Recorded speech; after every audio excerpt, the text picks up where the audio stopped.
Welcome to the Salmon Runs YouTube. Enjoy the video. In this video, I will explain how to replace a car in GTA 5. When your personal vehicle is lost or destroyed, there are specific steps to take for recovery. You'll learn how to retrieve an impounded car or claim a new one through insurance. This guide will help you get back on the road quickly and efficiently, ensuring you always have access to your favorite rides.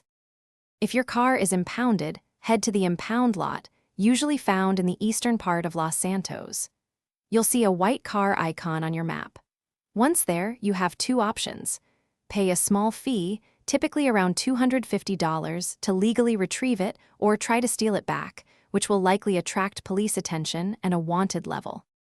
When your personal vehicle is destroyed, Moores Mutual Insurance is your go-to. Simply open your in-game phone, navigate to contacts, and call Moores Mutual. They will process your claim. You'll pay a deductible, which depends on the car's value, and a brand new replacement will be delivered to your garage or a convenient nearby spot. To prevent future losses, always store your valuable vehicles in a garage. This ensures they are saved and won't disappear.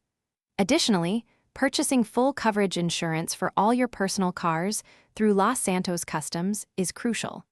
This small investment guarantees you can always replace a destroyed vehicle, saving you money and hassle in the long run. Thanks for watching. Consider subscribing if we helped you.